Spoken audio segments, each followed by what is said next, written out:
Hello नमस्कार, स्वागत है आपका हमारे यूट्यूब चैनल इक्वल एजुकेशन पर। तो फ्रेंड्स, आज मैं आपसे इस वीडियो में एनवीएस ईएमआरएस के सिलेबस पर कंप्लीट चर्चा करने वाला हूं। इसका पैटर्न क्या रहता है और कौन कौन से विषय आते हैं, कौन सा विषय कितने नंबर का आता है, कंप्लीट जानकारी देने वाला हूँ। वीडियो में अंत तक बने रहिएगा। तो देखिए, सबसे पहले थोड़ा सा हम इसके पैटर्न के बारे में समझ लेते हैं। ईएमआरएस का पैटर्न क्या होता है, देखिए पैटर्न समझेंगे। देखिए, आपका टोटल 150 नंबर का होता है, जिसमें जनरल अवेयरनेस 10 नंबर का, रीजनिंग एबिलिटी 10 नंबर का, आईसीटी यानी कि कंप्यूटर का नॉलेज 10 नंबर का, टीचिंग एप्टीट्यूड 10 नंबर का, डोमेन नॉलेज 80 नंबर का। ये 80 नंबर का आपका सब्जेक्ट रहता है, ठीक है। इसमें सब्जेक्ट रहता है प्लस आपका एनईपी 2020 रहता है, ठीक है। इसमें ये आपका ज़्यादा नहीं, सिर्फ 5 नंबर का आता है और सब्जेक्ट आपका 75 नंबर का आता है, यानी कि म्यूजिक आपका यहाँ पर 75 नंबर का रहेगा और एनईपी 2020 आपका 5 नंबर का रहेगा। इस प्रकार से टोटल आपका जो डोमेन नॉलेज है वो 80 नंबर का हो जाएगा। अब इसके बाद जो सबसे महत्वपूर्ण है वो आपका लैंग्वेज, जो कि आपको सिर्फ क्वालिफाइड नेचर का रहता है, जिसमें आपका देखिए हिंदी रहता है 10 नंबर का, इंग्लिश 10 नंबर का और एक रीजनल लैंग्वेज।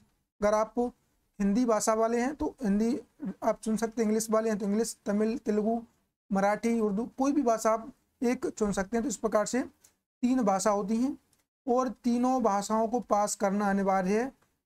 हर एक में 4-4 नंबर, हर भाषा में 4-4 नंबर लाना जरूरी है, ठीक है। इसमें आपका निगेटिव मार्किंग भी होता है 1/3 का, तो इसको भी ध्यान रखना। इसमें आपका नेगेटिव मार्किंग भी रहता है। अब देखिए, ये तो आपका एग्जाम पैटर्न हो गया। अब थोड़ा सा हम इसके सिलेबस पर चलते हैं। तो देखिए, यहाँ पर मैंने ऑफिशियल सिलेबस ओपन कर लिया है, ठीक है। टीजीटी का ऑफिशियल सिलेबस है, जिसमें आप जनरल अवेयरनेस की बात करेंगे।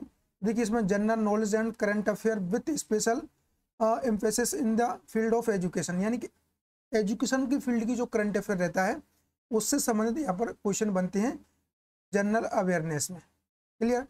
रीजनिंग में देखिए, puzzle, seating arrangement, data sufficiency, statement based question जो कि वर्बल रीजनिंग के होते हैं, equality, blood relation, sequence and series, direction test, assertion and reason Venn diagram. तो ये आपका रीजनिंग वाला पार्ट रहता है, जो कि 10 नंबर का होता है, ठीक है। नॉलेज ऑफ आईसीटी कंप्यूटर वाला, तो इसमें कंप्यूटर का फंडामेंटल, कंप्यूटर का जो फंडामेंटल पूरा का पूरा सिस्टम होता है, basic operating system, MS office, keyboard, shortcut, there uses, important computer terms and ये देखिए कंप्यूटर वाला जो नेटवर्क वाला है, साइबर सिक्योरिटी, इंटरनेट, ये आपको कंप्यूटर का बेसिक नॉलेज, ज़्यादा अंदर वाला नहीं, बेसिक नॉलेज। एमएस ऑफिस का पता होना चाहिए, जिसमें आपका एमएस वर्ड, पावर पॉइंट और आपका एक्सेल होता है। थोड़ा बहुत नॉलेज, शॉर्टकट की क्या क्या यूज होती है, ये थोड़ा थोड़ा सा बस नॉलेज आपको होना चाहिए। इसके बाद आपका टीचिंग एप्टीट्यूड, जिसमें आपका टीचिंग नेचर, ठीक है। तो ये आपका जो सीडीपी होता है, बाल विकास होता है, बच्चों को किस प्रकार से सिखाना है, किस प्रकार से आपको प्रेजेंटेशन देना है, किस प्रकार से बच्चों के बीच प्रस्तुत होना है, ये थोड़ा आपको नॉलेज रखना है। ज़्यादा नहीं है, 10 नंबर का है, तो आपको ये भी थोड़ा सा यहाँ पर देख लेना है, ठीक है। अब देखिए, इसके बाद आपका महत्वपूर्ण, देखिए यहाँ से आपका एक्टिविटी पेडागोजी बेस्ड क्वेश्चन हो जाएंगे।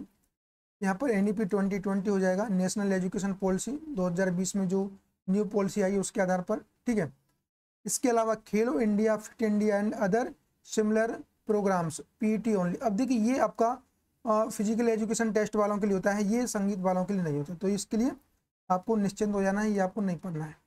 अब यहाँ पर जनरल हिंदी, जो कि आपका हिंदी वाला जो जनरल वाला है, वो संधि, समास, विलोम शब्द, पर्यायवाची शब्द, सामान्य अशुद्धि, वाक्यांशों के लिए एक शब्द, मुहावरे, लोकोक्तियाँ, गद्यांश और उस पर आधारित प्रश्न। इसके बाद आपका general English, verb, tense, voice, subject verb, agreement, articles, comprehension, build the feelings, adverb, error, correction, sentence, unseen passage, vocabulary, antonyms, synonyms, grammar, idioms phrases. तो ये कुछ ये जनरल वाला आपका पोर्शन है इंग्लिश वाला, ठीक है। तो अब आपका एक होता है आपका रीजनल लैंग्वेज। आप उस रीजनल लैंग्वेज से आते हैं तो उसका सिलेबस आपको पता होना चाहिए। तो ये देखिए इस प्रकार से ये आपको ऑफिशियल सिलेबस था। अब थोड़ा सा हम चलते हैं आपका म्यूजिक पर, ठीक है। तो ये आपका लास्ट में है यहाँ पर 50 नंबर पर, पेज नंबर 50। देखिए आप यहाँ पर देखें, ये आपका मेन सब्जेक्ट संगीत म्यूजिक टीचर के लिए आपका सिलेबस है। देखिए एक चीज़ मैं आपको बता दूँ, NBS EMRS दोनों का सिलेबस सेम है, दोनों का पैटर्न सेम है, दोनों का लेवल सेम है। तो आपको बिल्कुल भी घबराना नहीं है, दोनों का बिल्कुल वर्ड टू वर्ड आपका सिलेबस भी सेम है। अब देखिए आप यहाँ पर देखेंगे एक चीज़ का आप यहाँ पर नोटिस करना, इतना सिलेबस है आपका, बहुत बड़ा सिलेबस है। और सिलेबस बड़ा इसलिए है क्योंकि इन्होंने एक ही चीज़ को दो दो बार लिख रखा है। Science of music and studies श्रुतिज। देखिए इन्होंने, देखिए यहाँ पर आप देखेंगे तो यहाँ पर भी vibration and frequency, pitch and it's relation with. अब देखिए इसी प्रकार से vibration and frequency, pitch and it's relation. तो ये पूरा का पूरा इन्होंने डबल डबल लिख रखा है। फिर आप यहाँ पर जाएंगे तो फिर से आपका यहाँ पर देखिए वोकल म्यूजिक के लिए हो जाएगा, फिर आप यहाँ पर जाएंगे इंस्ट्रूमेंटल म्यूजिक के लिए। तो ये इन्होंने सिलेबस देखिए कितना बड़ा बना रखा है। तो इस पूरे के पूरे सिलेबस को मैंने बिल्कुल समराइज कर लिया है आपके समझने के हिसाब से, और आसान भाषा में, बिल्कुल सिंपल भाषा में इस पूरे सिलेबस को आप पढ़ेंगे तो आपको एक ही चीज़ दो दो बार पढ़नी पड़ेगी, चीज़ें समझ में आएंगी नहीं। आप बोलेंगे सर तो कुछ भी पढ़ने नहीं पड़ा। तो इसको मैं आपको समराइज करके लेकर के आया हूँ, तो आप उस पर फोकस करना, ठीक है, उस पर ध्यान देना। तो आप यहाँ पर देखिए वही सेम सिलेबस है, उसको बस मैंने हिंदी में और व्यवस्थित क्रम में ले लिया है, ठीक है। जो चीज़ें डबल थी उसको मैंने एक एक करके ले लिया है यहाँ पर। तो देखिए संगीत का इतिहास, इसमें प्राचीन, मध्य और आधुनिक काल का आपको इतिहास पता होना चाहिए। प्राचीन काल का संगीत का इतिहास, मध्यकाल का और आधुनिक काल में, ठीक है।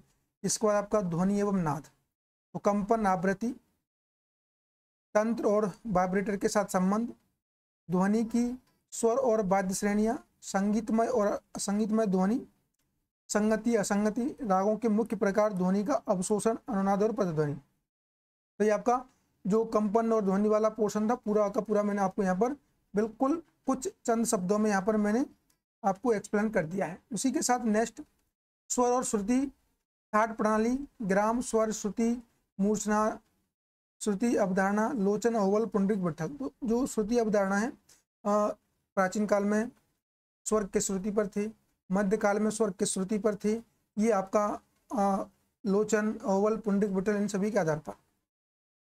स्वर आपका शुद्ध और विकृत स्वर का पता होना चाहिए, ठीक है। ठाट प्रणाली जिसमें व्यंकट मुखी के 72 ठाट, भातखंडे के 32 ठाट, 10 प्रमुख ठाटों का तुलनात्मक अध्ययन जिसमें कर्नाटक के जो ठाट हैं और हिंदुस्तानी के जो ठाट हैं उनका नाम क्या है, कर्नाटक में क्या कहते हैं, हिंदुस्तानी में क्या कहते हैं, ये पता होना चाहिए। तुलनात्मक अध्ययन दोनों का पता होना चाहिए।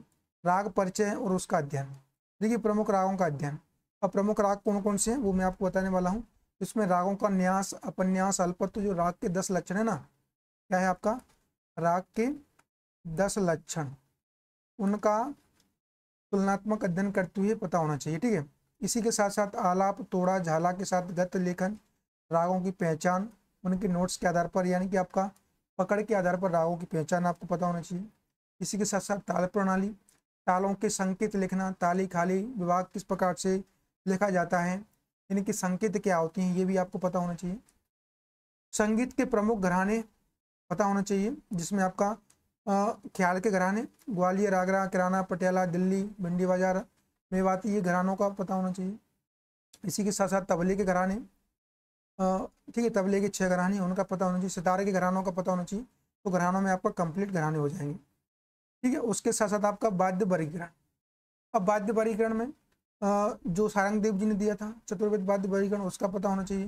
भरत जी ने 4 प्रकार के वाद्य बताए, और वैदिक काल में कौन कौन से वाद्यों का प्रचलन था, ये सब कुछ आपको वाद्य वर्गीकरण में पता होना चाहिए, ठीक है। जिसमें आपका तत्व, अवनद्य, सुशिर और घन वाद्यों का नॉलेज होना चाहिए।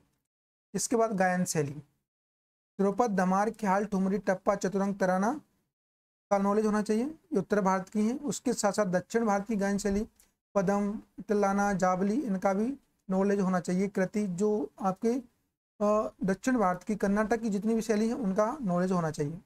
क्लियर। इसके बाद बात करेंगे संगीतज्ञों की जीवनी। अगर आपको क्लास अगर अच्छा लग रहा है तो वीडियो को लाइक कर दीजिएगा और चैनल को सब्सक्राइब भी कर लेना। ठीक है, आगे भी आपको बहुत सारी चीज़ें मैं इस चैनल के माध्यम से देने वाला हूँ। देखिए, बात करने पलुस्कर, तानसेन और अमीर खुसरो, फैयाज खान, रविशंकर, राम साहब, अहमद ठक्कर साहब, उदय सिंह, नाना साहब पानसे, ये कुछ जीवनियाँ हैं जिनका आपको यहाँ पर नॉलेज होना चाहिए। इनका डेट ऑफ बर्थ, इनका डेट ऑफ मृत्यु कब हुआ था, इनकी कृति क्या है, इन्होंने क्या क्या रचनाएं की हैं, इनके महत्वपूर्ण कार्य क्या है, ये सब कुछ आपको पता होना चाहिए। इसके बाद लयकारी संगीतमय संरचना। देखिए, लयकारी में दोगुन, तिगुन, चौगुन, आड़, क्वाड़, ब्याड़ जो कि क्लिष्ट लयकारी होती हैं और सरल लयकारी होती हैं, उनका नॉलेज।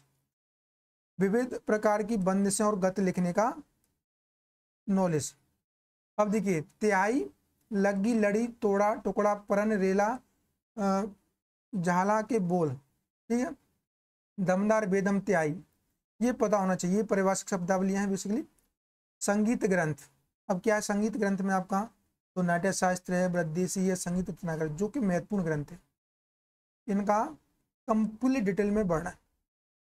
संगीत रचना है, गमक, हारमोनी, मेलोडी, राग वर्गीकरण, ताल वर्गीकरण। देखिए, राग वर्गीकरण में आपका जो प्राचीन काल से लेकर के आज के समय तक का, यानी कि जाति गायन से लेकर के भरत जी के समय पर जो जाति गायन प्रचलन में था, जाति गायन, फिर शुद्ध संकीर्ण, उसके बाद आपका थाड़ राग वर्गीकरण, मिल राग वर्गीकरण, तो ये सारा का सारा आपको पता होना चाहिए। उसके बाद आपका ताल वर्गीकरण का भी नॉलेज होना चाहिए। उत्तर और दक्षिण भारतीय संगीत प्रणाली का तुलनात्मक अध्ययन। अब उत्तर भारतीय और दक्षिण भारतीय जो संगीत है उसका तुलनात्मक अध्ययन। थाट कौन कौन से हैं, उनका क्या क्या नाम है, स्वर का क्या क्या नाम है, हमारे यहाँ स्वर को क्या बोलते हैं, उनके यहाँ स्वर को क्या बोलते हैं, हमारे यहाँ जो गायन शैली हैं उनको वहाँ पर क्या बोला जाता है। तो ये सब कुछ तुलनात्मक अध्ययन आपको बिल्कुल देखना है।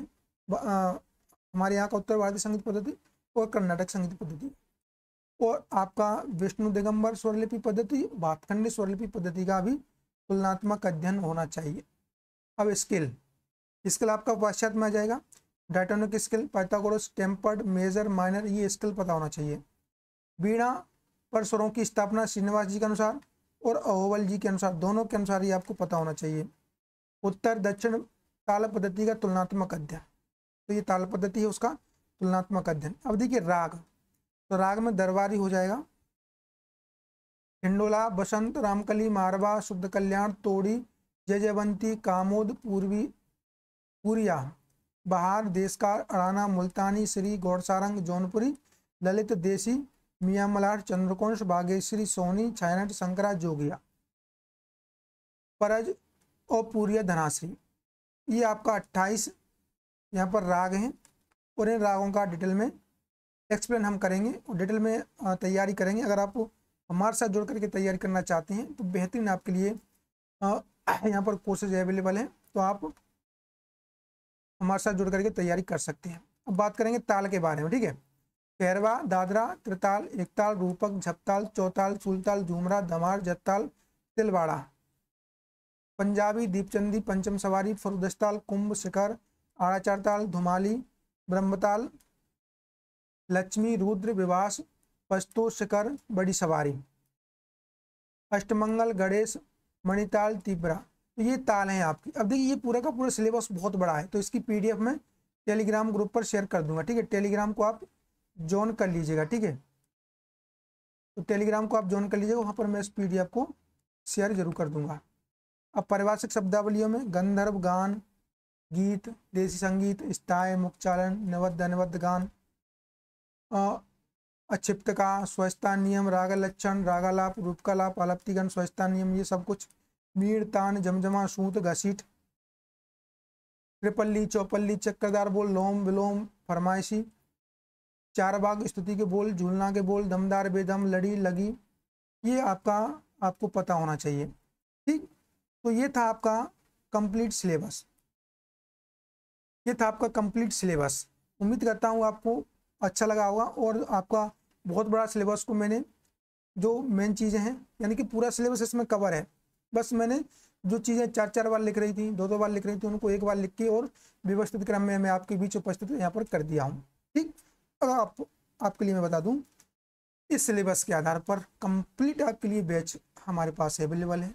तो आप हमारे साथ जुड़ करके बेहतरीन तैयारी कर सकते हैं और बेहतर तरीके से हम आपके लिए यहाँ पर चीज़ों को यहाँ पर लेके चलने वाले हैं। ठीक है, देखिए आपको हमारे साथ जुड़ करके तैयारी आप कर सकते हैं और अच्छे तरीके से कर सकते हैं। बस इसके लिए आपको देखिए ये हमारा बैच है। ठीक है, ये हमारा बैच है जिसमें आप हमारे साथ कंप्लीट तैयारी कर सकते हैं। ठीक है, देखिए KVS, NVS, EMRS full syllabus, आपको फुल सिलेबस कवर करवाया जाएगा। इसमें आपको लाइव क्लासेस मिलेंगी, रिकॉर्डेड क्लासेस भी मिलेंगी और टॉपिक वाइज टेस्ट भी मिलेगा, PDF भी मिलेगा आपको हर क्लास का, और PYQ का एनालिसिस। पहले हम PYQ का एनालिसिस करेंगे, पैटर्न को देखेंगे और चीज़ों को समझेंगे, कैसा लेवल रहता है, क्वेश्चन कहाँ से पूछा जाता है, और ये सारे का सारा एनालिसिस के बाद हम आपका कंटेंट की तरफ बढ़ेंगे। ठीक है, पहले रूपरेखा बनाना जरूरी होता है। तो आप अगर जुड़ना चाहते हैं तो इस नंबर पर संपर्क कर लीजिएगा 8982937832।